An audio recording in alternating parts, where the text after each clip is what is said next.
আপনারা জানেন যে প্রথম আলো এবং ডেইলি স্টারকে নিয়ে বাংলাদেশের মানুষ যেভাবে ক্ষোভে ফুঁসে উঠেছে, সেটার বহিঃপ্রকাশ ঘটতে শুরু করেছে। গেল একদিন আগে প্রথম আলোর সামনে একটা কর্মসূচি ছিল। সেই কর্মসূচিটা মূলত পিনাকি ভট্টাচার্য দিয়েছিলেন এবং সেখানে আমি জানি না টোটাল কতজন মানুষ ছিল, হয়তো 200-100 মানুষ বা 200-400-500 এরকম মানুষ ছিল। সেই মানুষগুলো সেখানে তারা গরু জবাই করবে, গরু জবাই করে তারপরে জিয়াফত করবেন, এরকম কিছু কথাবার্তা বলা হয়েছে, সেটা দেখেছে। যাই হোক, সেই কর্মসূচি নিয়ে আমার কোনো প্রশ্ন নাই, বা সেই কর্মসূচিতে কি হয়েছে সেটা নিয়ে প্রশ্ন নাই, কিন্তু কর্মসূচিটা শেষের দিকে এসে পুলিশ সেখানে যেভাবে আক্রমণাত্মক আচরণ করেছে, সেই আক্রমণাত্মক আচরণ দেখে মনে হয়েছে পুলিশ অনেকদিন বাংলাদেশের মানুষকে পেটায় না, আলেমদেরকে পেটায় না, সে পেটানোর সুযোগ পেয়ে তারপরে তারা পেটালো। সেখান থেকে 5 জনকে ধরে নিয়ে যাওয়া হলো শাহবাগে। শাহবাগ থানা পুলিশ তাদেরকে কিছুক্ষণ পরে ছেড়ে দিল। তেজগাঁ থানা পুলিশ তাদেরকে আটকে রাখলো পুরো এক রাত, সারা রাত আটকে রাখার পরে তাদেরকে তাদের পরিবারের লোকজন সেখানে যারা গিয়েছিল তারা বলেছে যে পুলিশের পক্ষ থেকে সকালবেলা তাদেরকে ছেড়ে দেওয়া হবে। সকালে সেইখানে উপস্থিত যারা ছিল তাদের ভাষ্য মতে একটা সেনাবাহিনীর গাড়ি আসে, ওই সেনাবাহিনীর গাড়ি আসার পর থেকে পুলিশের সাথে কি কথা বলে গিয়েছে তারা, তারপর থেকে পুলিশ বলছে যে তাদেরকে চালান দেওয়া হবে, চালান দিয়ে আপনার কোর্টে পাঠানো হবে। এটার পরে আমি এই কথা জানার পরে আমি সাথে সাথে লাইভে আসলাম। আমার গতকালকের আমার চ্যানেলটা যারা দেখেছেন, প্রায় 3.5 ঘন্টা আমি একটা লাইভে ছিলাম। আমি সেই লাইভে থাকা অবস্থাতেই পুলিশকে যেমন অনুরোধ করছিলাম, সেই সাথে যারা ছাত্র নেতা আছেন, বিভিন্ন রাজনৈতিক নেতা, পুলিশের ঊর্ধ্বতন কর্মকর্তা, অনেকের সাথে কথা হয়েছে, তাদেরকে অনুরোধ করেছি যে তাদেরকে যেন ছেড়ে দেওয়া হয়। সেখানে যারা লোকজন ছিল তাদের একটাই দাবি, তাদের সহকর্মী যারা, সহযোদ্ধা যারা ছিল, তাদেরকে নিয়ে যেতে হলে তাদের লাশের উপর দিয়ে তারপর তাদের কোর্টে নিয়ে যেতে হবে। শেষ পর্যন্ত পুলিশ তাদেরকে ছেড়ে দিয়েছে এবং একটা মুচলেখা দেওয়ার কথা ছিল, সেটা তো আমাদের ওইখানে যারা ছিল তারা রাজি হয় নাই, বরং পুলিশ তাদের কাছে ক্ষমা চেয়েছে যে এই কাজটা করা তাদের ভুল হয়েছে, তারা তাদের ছেড়ে দিয়েছে। আমরা কালকে তেজগাঁ থানায় যা ঘটেছে ওই ঘটনা পর্যন্ত আমরা মোটামুটি সন্তুষ্ট। কিন্তু একটা জিনিস বুঝতে হবে যে এই ঘটনা নিয়ে যার সাথে কথা হয়েছে অনেকেই আমাকে বুঝিয়েছেন যে এই ধরনের কর্মসূচি দিতে গেলে আওয়ামী লীগ এখন সুযোগ নিবে। এটা আমরা যেমন বুঝি, আপনি যেমন বুঝেন, এটা বাংলাদেশের গোয়েন্দা সংস্থা যারা আছে, পুলিশ যারা আছে, তাদেরও বোঝা উচিত। যারা এখন সরকারে আছে তাদেরও বোঝা উচিত যে কোনো একটা বিষয় নিয়ে যদি আন্দোলন হয়, সেটার সুযোগ এই আওয়ামী লীগ নিবে। এবং আওয়ামী লীগের যে প্রেতাত্মা, যেসব গোয়েন্দা সংস্থা এখন আওয়ামী লীগের লোকজন আছে, পুলিশে যারা আওয়ামী লীগের লোকজন আছে, গতকালকে আপনারা দেখেছেন যে মানুষকে 2 লাখ টাকা, 5 লাখ টাকা, 1 কোটি টাকা লোন দেওয়ার কথা বলে বিভিন্ন জায়গা থেকে মানুষজনকে ভাড়া করে তারপর ঢাকায় নিয়ে আসা হয়েছে। তো এই ধরনের অনেক ঘটনা তারা ঘটাতে পারেন, আপনারা যেমন জানেন আমরাও এটা জানি।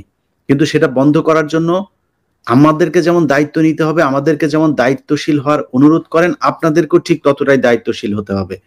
বাংলাদেশে প্রথম আলো এবং ডেইলি স্টার এই দেশকে জঙ্গিবাদ বানানোর জন্য সারা পৃথিবীতে তারা সংবাদ প্রচার করে সারা পৃথিবীকে জানিয়েছে এটা একটা জঙ্গি রাষ্ট্র। এই ব্যাপারে যদি কারো কোনো দ্বিমত থাকে তাহলে এসেন। আর সাংবাদিক হইলেই যা মনে চায় তাই করেছে, তাদের ব্যাপারে কোনো কথা বলা যাবে না, বললেই গণমাধ্যমে টুটি চেপে ধরা হবে, এরকম কিছু সুশীল মার্কা, ওই যে ডক্টর জাহিদুর রহমান কারা আমরা কিন্তু চিনি। আপনারা যে ওই চারুকলার এইসব বামটাম এগুলোর আমরা চিনি, যে আপনাদের ইসলামের কথা শুনলে যে ছ্যাত করে ওঠে, এটা আমরা খুব ভালো করে জানি। সো আপনারা এখন সুশীলগিরি মারায় তারপরে বলতে আসছেন যে প্রথম আলোর এই তাদের এডিটোরিয়াল যেই পলিসি, সেটাকে তাদেরকে স্বাধীনতা দিতে হবে, গণমাধ্যমের উপর করা হবে না। আপনার মতো এরকম বহু সুশীল দেখে আসি প্রথম আলোর এখানে যায় 2 লাখ 5 লাখ টাকা নিয়ে তারপর ওদের 5 এখানে এই কলাম লেখে, এগুলো বহু দেখে আসছি আমরা। এই দেশে এই আবুল আসাদের কথা মনে আছে? আবুল আসাদের কথা আমরা খুব মনে আছে, যে কলারে ধরে ঘাটটা ধাক্কা দিয়ে কিভাবে তাকে অফিস থেকে বের করে দেওয়া হয়েছে। কোন অপরাধ ছিল তার? মোসাদ্দেক হোসেন ফালু এই দেশে থাকতে পারে নাই, 21 টেলিভিশনের চেয়ারম্যান, 2 বছর জেলখানায় ছিল।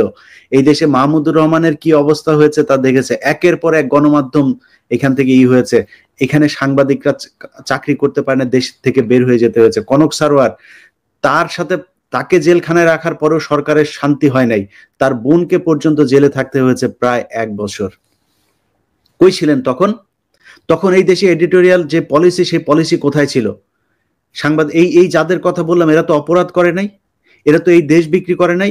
প্রথম আলো, ডেইলি স্টার একদম প্রমাণ করে দিয়েছে, কারো বাপের যদি সাধ্য থাকে, আমি একা বসবো, প্রথম আলোর যত বুদ্ধিজীবী আছে তাদের বুঝাইতে হবে যে কোন এডিটোরিয়াল পলিসির মাধ্যমে এই দেশের এই আলেমরা যখন আটক থাকে তাদেরকে অজ্ঞাত স্থানে রাখা হয় বছরের পর বছর, সেইখানে গিয়া প্রথম আলো সাংবাদিক উপস্থিত থাকে।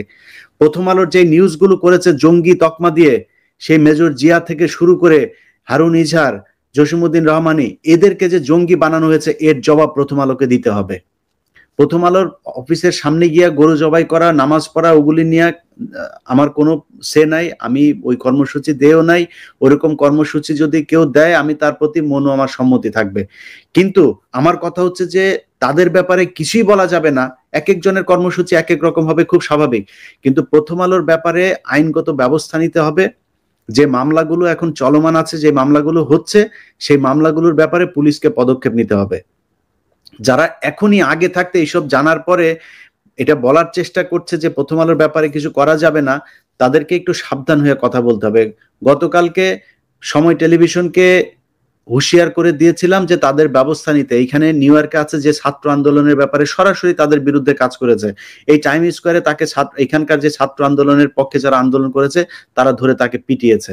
তারপরে কমল দে থেকে শুরু করে যারা যারা আছে তাদের ব্যাপারে পদক্ষেপ নেওয়া হয় নাই। গতকালকে আপনাদেরকে আমার ফেসবুকে জানিয়েছি, তাদের যে জুবায়ের সহ 2 জন হত্যা মামলার আসামি হয়েছেন।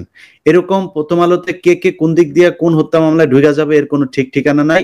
সো তাদেরকে সাবধান হয়ে চলতে হবে। যারা মনে করছেন যে বাংলাদেশে সাংবাদিকতা করবেন, যা মনে চায় তা করবেন, যা মনে চায় তাই করেছেন, এটার কোনো বিচার নাই, আপনাদের পেছন থেকে এখনো আমরা সরে যাইনি। এত সহজ মনে করলে হবে না, হিসাব 15 বছরের, এর কড়ায় গন্ডায় দিতে হবে। তো যারা প্রথম আলো, ডেইলি স্টার সহ কালবেলার, সন্তোষ শর্মা, এদের যার এই জঙ্গি সম্পৃক্ততায় যারা বাংলাদেশে হাজার হাজার আলেমকে জেলখানায় রেখেছে, হাজার হাজার আলেমকে গুম করেছে, খুন করেছে, তাদের এটার জবাব দিতে হবে।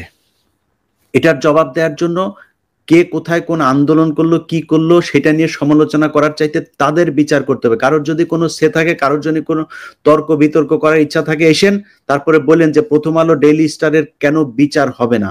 তো প্রথম আলো, ডেইলি স্টার বন্ধ হবার কোনো দরকার নাই।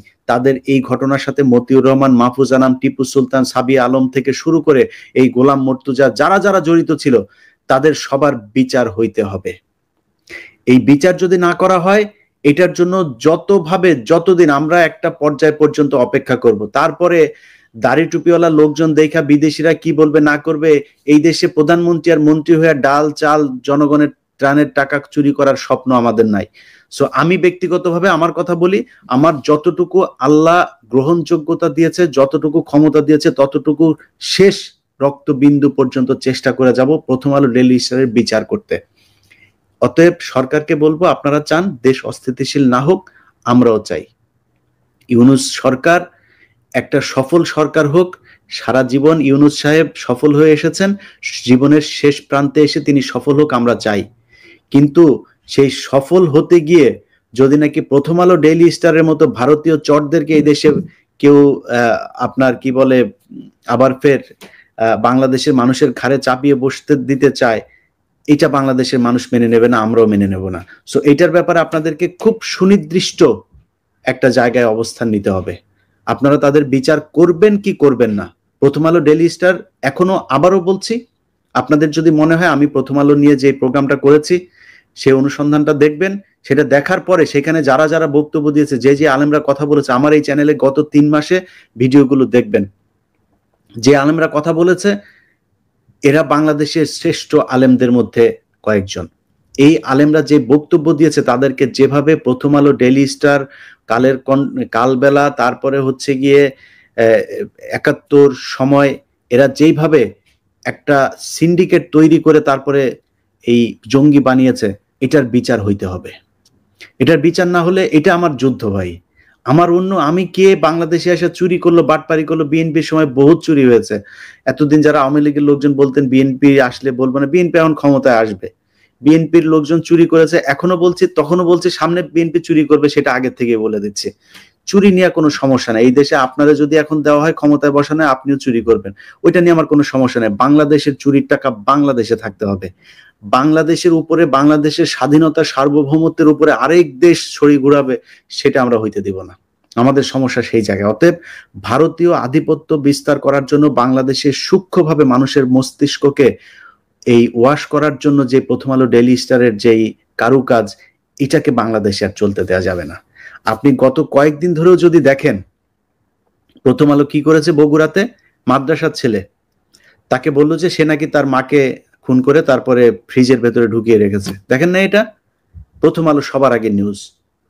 প্রথম আলো নিউজ এখনো 2 দিন আগে তারা ওই যে ওর নাম কি, সুলতানা কামাল, তাকে দিয়ে নিউজ করেছে যে শেকর থেকে কি বলে যে রিসেট বাটন চাপলে, যে ডক্টর মোহাম্মদ ইউনূস বলেছে না, রিসেট বাটন চাপলে নাকি এই প্রজন্ম মারা যাবে, তোদের রিসেট বাটন নিচে দিয়ে দেওয়া হবে। সুলতানা কামাল, তোমাদের মতো চর, তোমাদের মতো ভারতীয় এজেন্ট আমরা বহু দেখে আসি, সুন্দর সুন্দর মিষ্টি মিষ্টি কথা বলে 71-এ যায় টকশো করতা, আলেমরা যায় জেলখানায় মরতো, বোমা মারতো, এগুলো বানায় বানায় তারপরে তোমরা বলতা, মনে নেই আমাদের এগুলি?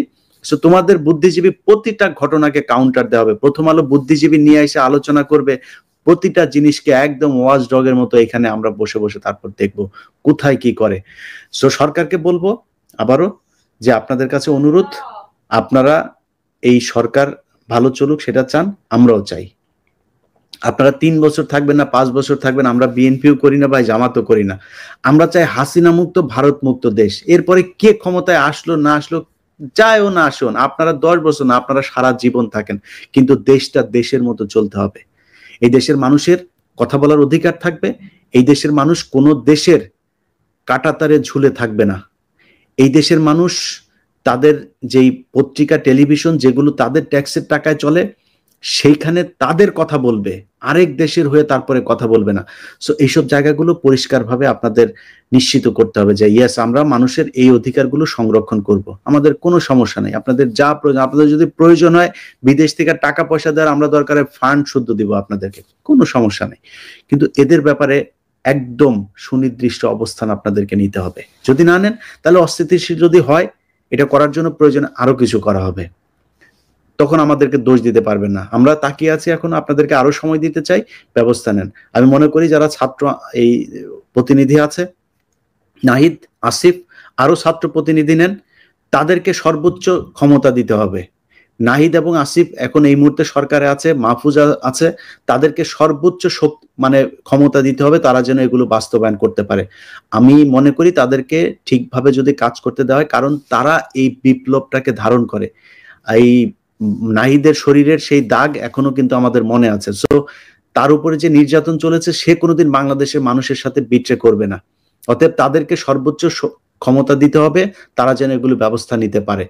যদি নাকি তাদেরকে চাপ দিয়ে এই সংস্থা ওই সংস্থা, এই উপদেষ্টা ওই উপদেষ্টা, এগুলো করে যদি তাদেরকে এই প্রথম আলো ডেইলি স্টারের ব্যাপারে যদি ব্যবস্থা নিতে বাধা দেওয়া হয়, তাহলে আমরা তখন কিন্তু মানুষজন রাস্তায় নামবে এবং এই ধরনের বিশৃঙ্খলা তৈরি হইতে থাকবে।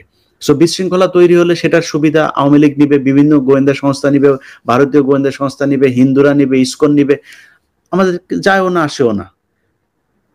আমরা চাই আপনারা ভালো থাকেন। আপনারা যদি না চান যে দেশ ভালো না থাকুক, তাহলে আমাদের তো আপনাদেরকে ভালো রাখার কোনো প্রশ্নই আসে না। সো আপনারা আমাদেরকে ভালো রাখবেন, আমরা আপনাদেরকে ভালো রাখবো, আমরা সবাই মিলে দেশকে ভালো রাখবো। সো এই জায়গায় আমরা সবাই এক। আপাতত আজকের মতো এতটুকুই বললাম, আমার বক্তব্যটা আমি পরিষ্কার করলাম। আমরা দেশটাকে অস্থিতিশীল করতে চাই না। যাদের সাথে গতকালকে অনেকের সাথে কথা হয়েছে, যারা বলেছেন যে আমাদের এইটার কারণে অনেকে এখানে তৃতীয় পক্ষ এসে তারপরে বিশৃঙ্খলা তৈরি করতে পারে, অস্থিতিশীল একটা পরিস্থিতি তৈরি করতে পারে, এটা আপনারা যেমন বলেছেন, এটা আমিও জানি, আপনাদের কথা মেনে নিলাম, আপনারাও আশা করি আমাদের কথা মেনে নেবেন।